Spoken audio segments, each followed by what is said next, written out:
Despite its widespread use and sometimes its impressive predictive power, intelligence testing or IQ tests have always attracted fierce criticism. And rightly so, I think, in many cases. After all, what we choose to measure and how we choose to measure those things, it reveals a great deal about what our society values. And society sometimes gets things very, very wrong. The late evolutionary biologist Stephen Jay Gould warned us against reducing people to mere numbers based on their raw IQ scores. In his famous book, The Mismeasure of Man, which was really a response to Herrnstein and Murray's controversial book, The Bell Curve, Gould wrote this: "The abstraction of intelligence as a single entity, its location within the brain, its quantification as one number for each individual, and the use of these numbers to rank people is a fallacy." So in the same spirit, we're going to have a look at some of the biggest issues with intelligence testing.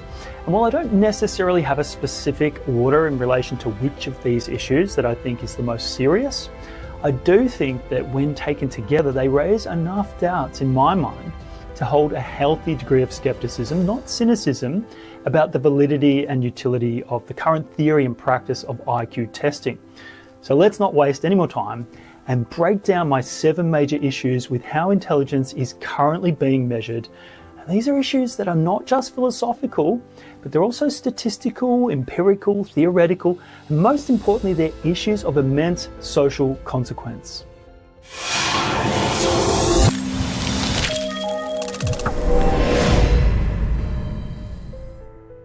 The first issue is the circularity problem. Now, one of the most enduring criticisms of intelligence testing is that tautological loop between the definition of intelligence and the tests that are used to measure it. As early as 1923, the psychologist Edwin Boring famously quipped that we can define intelligence as what the tests of intelligence test. And this wasn't necessarily an endorsement, but a critique of definitional circularity. So if we define intelligence by performance on the tests of intelligence, and we claim those tests are valid because they measure intelligence, we've created this infinite logical loop that evades independent validation. And I think this concern persists to this day. So psychometricians often select test items precisely because they correlate highly with G, or psychometric G. But this means that psychometric G is built into the structure, it's baked into the structure of the tests from the outset. Right? Horn and Picardal, his colleague, in 1992 and later in 2007, they argued in their papers that much of what we consider evidence for the G factor may in fact be a statistical artifact of our methods, particularly factor analytic techniques that reward statistical coherence over theoretical clarity or content coverage of a particular construct. Now, their argument was formally captured in Thompson's sampling theory, which suggests that the statistical structure of general intelligence has a lot more to do with the different types of tests and subtests administered than the latent G factor or general theory of intelligence itself. And if not for the fact that psychometricians already perform a kind of confirmation bias by selecting for only the items that load most heavily onto psychometric G, then the true and diverse nature of intelligence might reveal itself as a reflection as diverse as the tests themselves. In other words, the appearance of a single dominant G factor doesn't necessarily prove its ontological reality. So the way we think of the true underlying nature of intelligence as something synonymous with the G factor might itself simply reflect the way we construct, score, and interpret intelligence tests in the first place. And this leads to an uncomfortable question that I continue to struggle with personally about measuring intelligence. Are we really measuring intelligence, or are we just reinforcing our assumptions about it? Are we stuck in this mental echo chamber amongst us researchers, looking inward instead of outward in that bubble of the G factor and IQ testing? The second issue relates to alternative models of intelligence. The dominance of G isn't the only explanation for the patterns we observe in intelligence test data, and in my view, network theories and what's called mutualism models offer extremely compelling alternatives. Now, those approaches argue that intelligence is not driven by a single latent cause like the G factor, but instead it's an emergent property which is the result of complex and reciprocal interactions among different cognitive abilities such as working memory, language, processing speed, attentional network and executive functions, and even different types of general mental reasoning. And those ideas are not new though. In fact, in my own master's thesis that I completed back in 2012, I proposed a complex adaptive systems theory of intelligence where general intelligence emerges from a dynamic interaction of multiple subcomponents. And back then, that was a fringe idea that was just making its way into the fold. But now in 2025, these kinds of complex systems views of intelligence, they're gaining some serious traction in the academic community. And one of the most respected psychometricians in the world, Kevin McGrew, and that's the architect of the modern Cattell-Horn-Carroll theory of intelligence, and he's also the co-designer of the Woodcock-Johnson IQ test. He recently voiced strong support for network models. In a 2023 paper, he put it this way: modern network cognitive ability theories postulate that psychometric G is the result of, and not the cause of, the positive manifold between IQ tests. End of quote.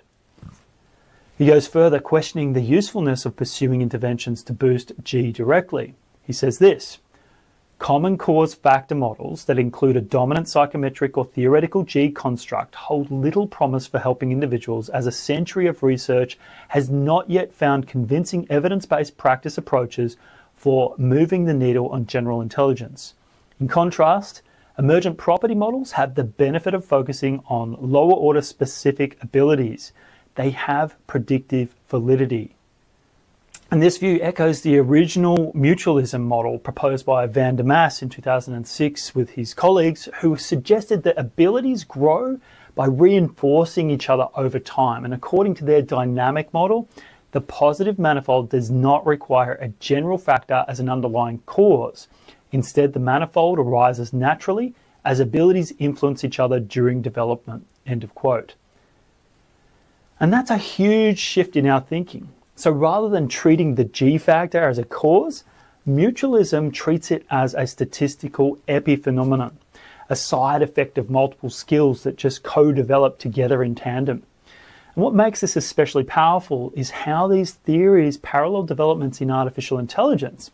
Now, in today's most advanced AI systems with large language models or vision models and motor planning systems, they don't rely on a central intelligence core, and instead their generality emerges from the integration of their specificity.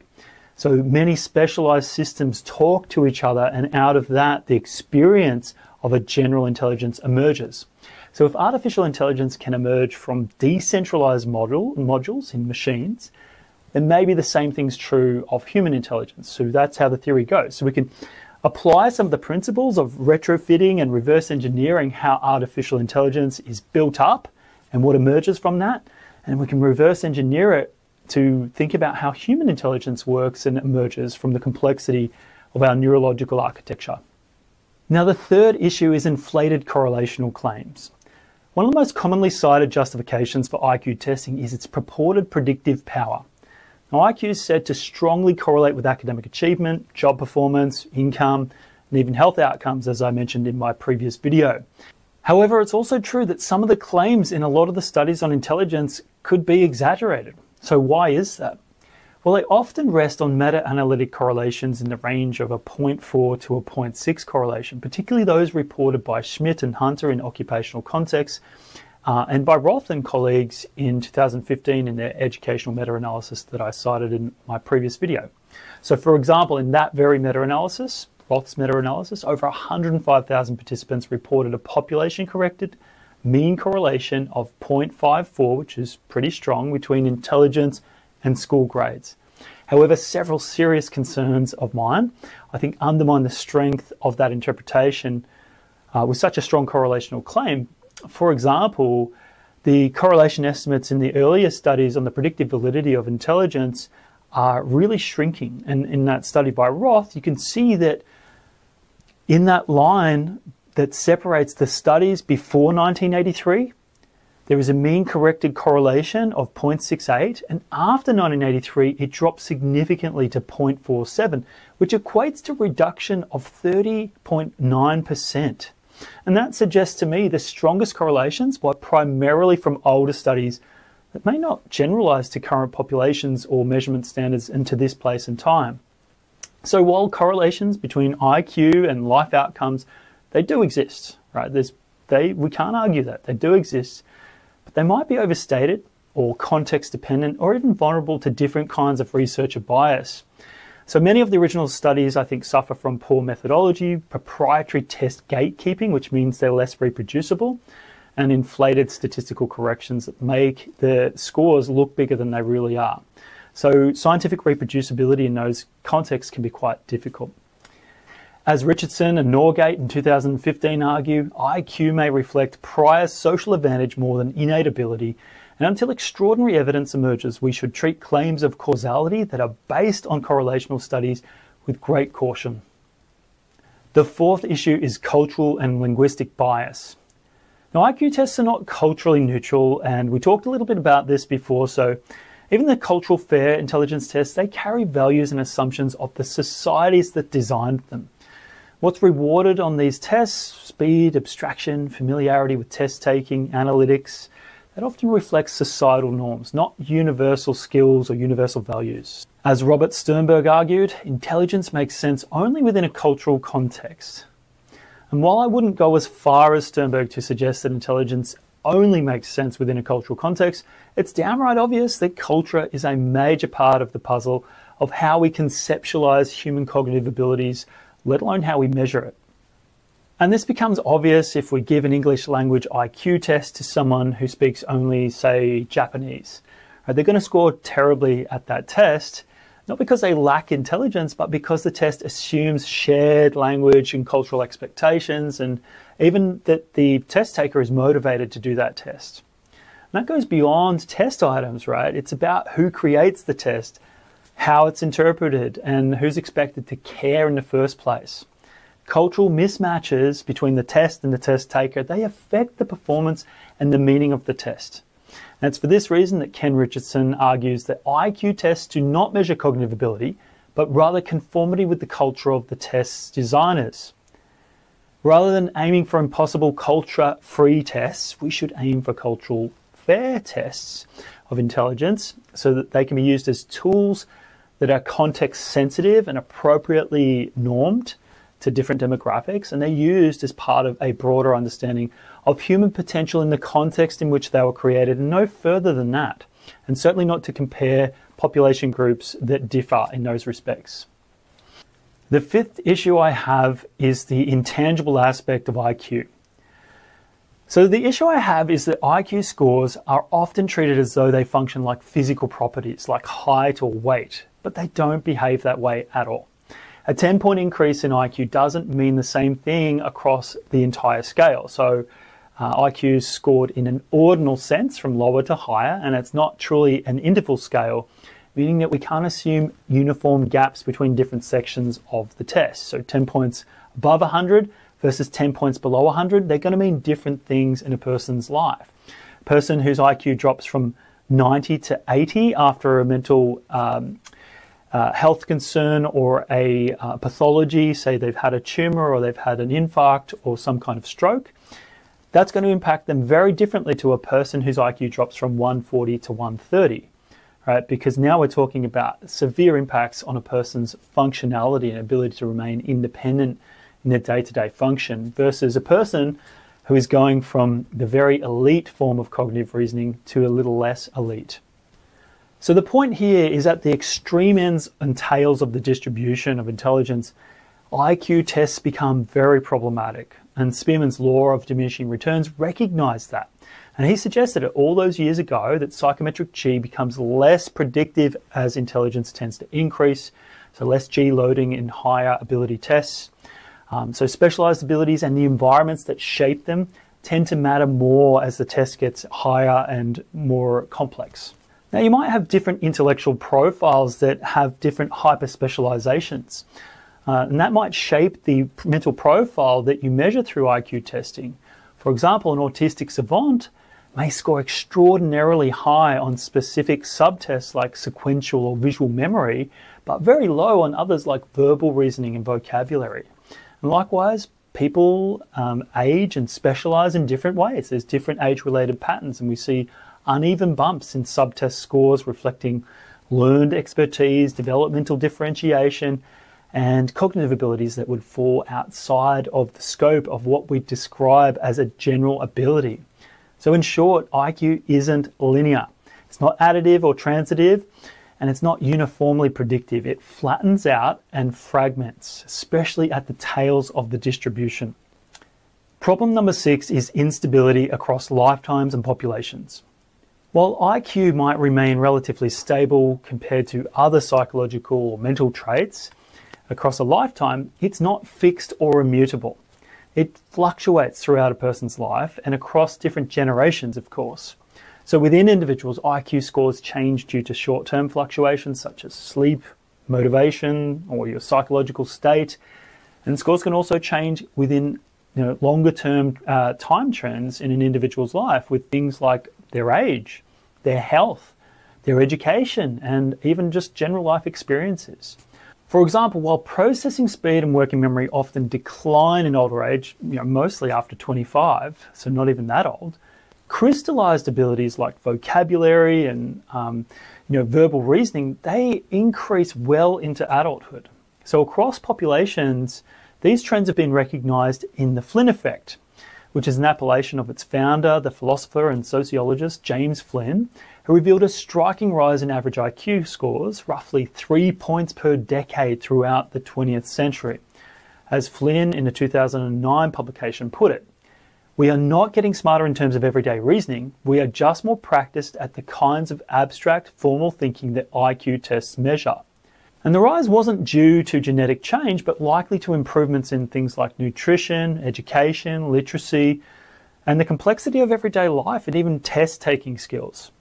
As Pischnig and Vorchek in 2015 noted in their comprehensive meta-analysis of the Flynn effects in IQ, they said this: IQ gains were found across the globe consistent with environmental rather than genetic causes. Now, in fact, they found that IQ tests across 31 countries went up by an average of 2 to 4 points per decade between 1909 and 2013. So the trend, though, very interestingly, is not universal and hasn't been consistent over time. In recent years, some countries have seen IQ scores stagnate or even decline.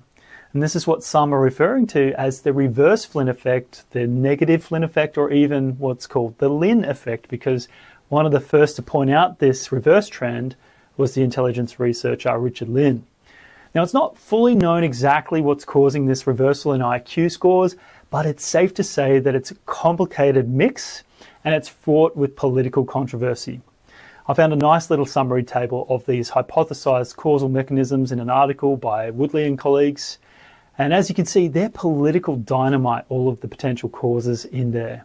One prominent study that tested some of those leading hypotheses about the Lynn effect was published in 2018 by the Proceedings of the National Academy of Sciences with the authors Bratsberg and Rogeberg. And they found that most of the causal variation was environmentally caused based on changes within family structures. And that's super important because if we fully account for both the Flynn and the reverse Flynn effects by changes that occur within family structures, then we can, by virtue of that, rule out these changes being due to things like genetic explanations such as dysgenic fertility or compositional changes such as changing parental education, immigration patterns, and some of those more explosive claims, which would all point to between family variation as the primary source of change. Right? But it wasn't what they found, it was within family variation. So such instability across generations, it reinforces something critical about IQ testing. The scores are highly sensitive to cultural, social, and even historical context. Intelligence tests might offer useful information within a given time frame and culture, but they're not timeless measures of human potential that are fixed in stone. I think James Flynn said it well when he claimed that the current system creates enormous tension between what society forces you to do and what you ideally want to do. It sacrifices all the human excellences on the altar of its competitive ideal. What people are worth is known only to God, or, for unbelievers, only if we can access the self-knowledge vanity hides deep below the level of normal consciousness. End of quote. And that brings us to the 7th issue, Messick's law and the consequential validity argument. Now, this issue may very well be the most important critique about the scientific state of IQ testing, in my opinion. And it's based on the work of educational psychologist Samuel Messick, who warned that a test's validity should not only be judged by what it measures, but also by the consequences of its use. And this is what I have referred to as Messick's law of consequences, which means that for IQ test makers, the tests should always be designed with their consequences in mind. Now, from a technical perspective, this idea is what we refer to as consequential validity, and it asks a tough but essential question. Does this test do more harm than good? IQ tests are used to allocate resources, identify needs, support learners, and do a lot of good things. And if that's how they're being used, great.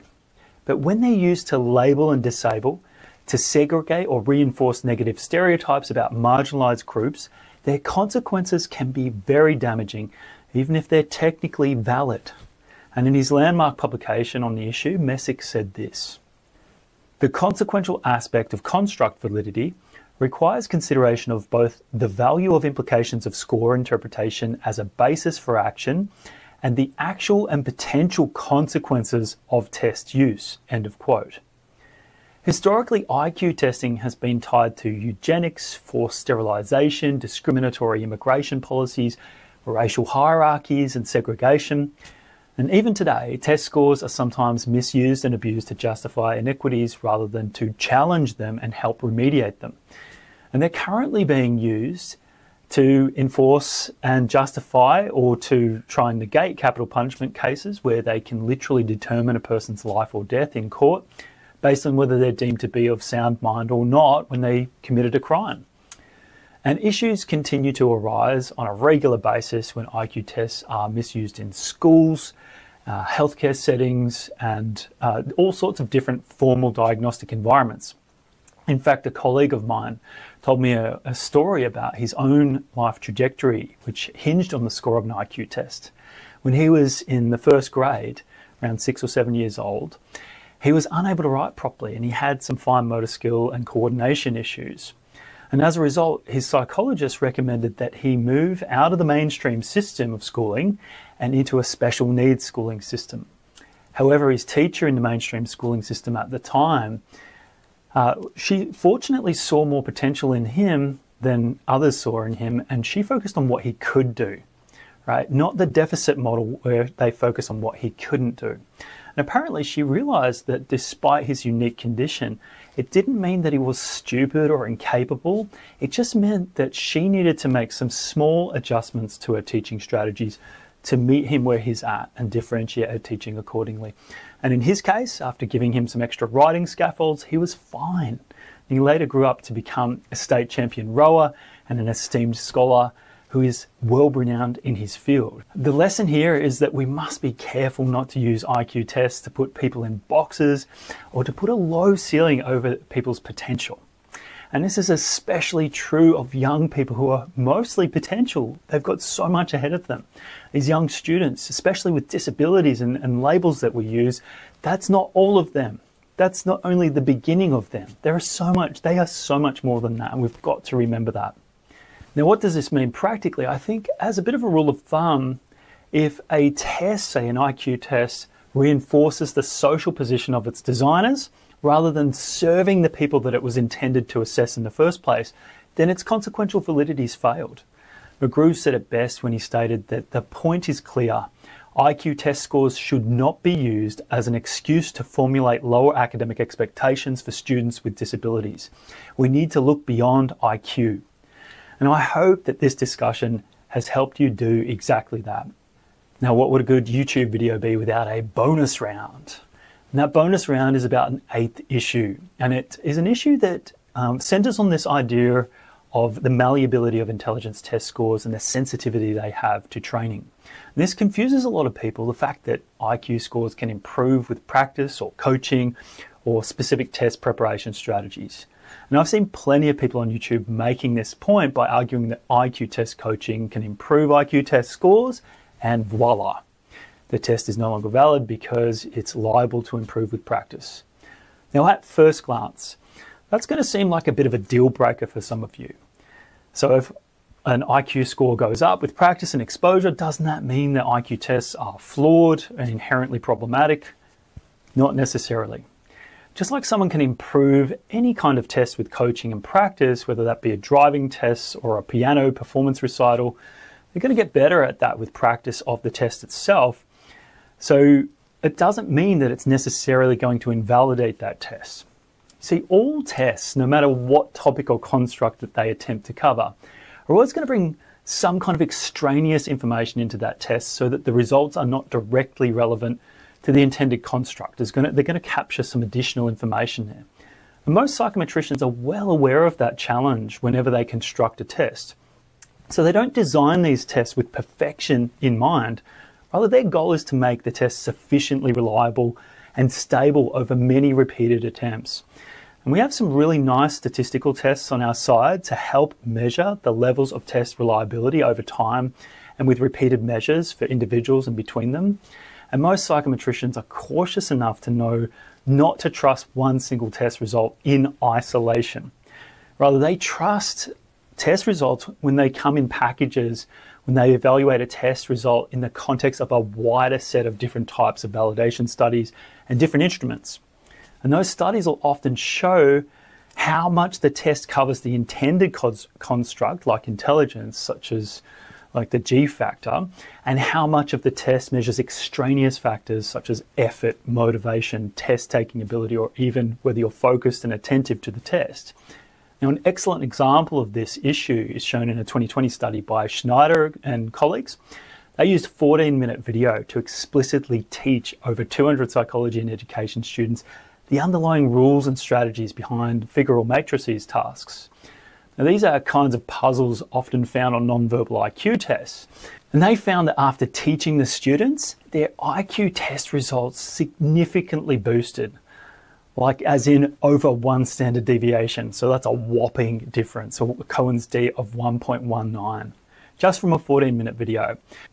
So it's true that IQ tests, just like other tests, are liable to improvements after training that's designed to improve the test outcomes, right? So they can be gamed to some extent with test-taking skills, but it's also true that the underlying intelligence construct within the individuals, their G factor, their psychometric G, that's not going to change. So they're no smarter than they were before the training.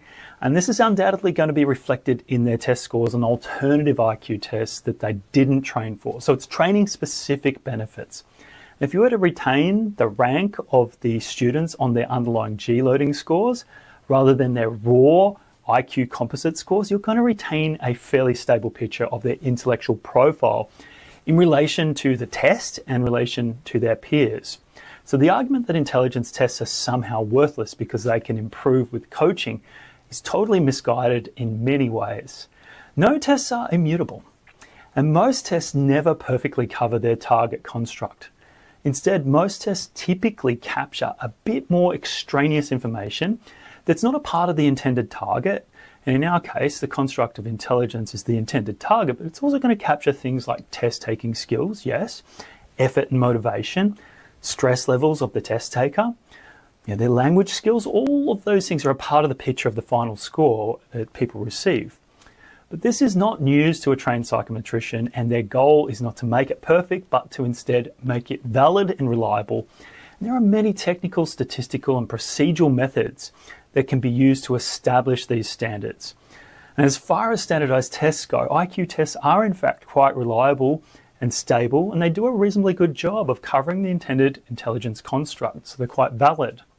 So it's important to remember that each person's going to have nested within them their IQ distributions.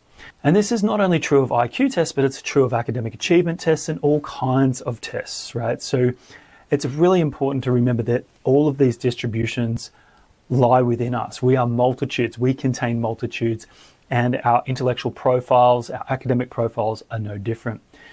Kevin McGrew once said in one of his published articles that IQ tests are fallible predictors of expected achievement, as achievement test scores are normally distributed around every IQ score after adjusting for regression to the mean.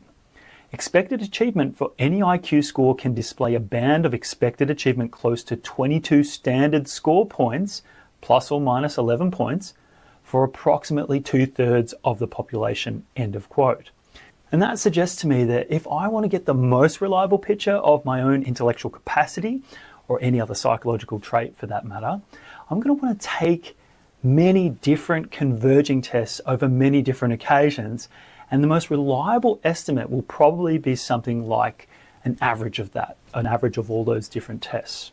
So no single IQ test, especially when considered in isolation, is going to ever be as reliable as many different validated IQ tests taken over time. Again, I'll reiterate that Thomas Malone's excellent words of wisdom prevail here. The problem is not that IQ tests have no value, it's that we sometimes expect too much of them. So expecting them to be perfect and immutable, or that the test is going to reveal some core essential essence of a person's intellect is, pretty ironically, unintelligent. Now here's the take-home message. IQ tests aren't the holy grail that some make them out to be, but they're not worthless junk either. Both extremes miss that point. The truth lies somewhere between those two extremes, where intelligence tests shouldn't be seen as numbers that sum up a person's worth. They're tools, that's all they are, nothing more but nothing less as well. And like any tool, their value depends almost entirely on how those tools are going to be used.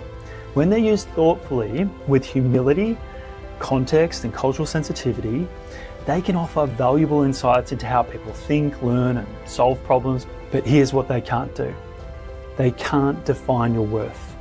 Because no matter what your IQ score is, your capacity to reflect the rich and complex and profound nature of your humanity, your uniqueness, and your will to contribute meaningfully to the world, that's going to always transcend any number or label that anyone places on you.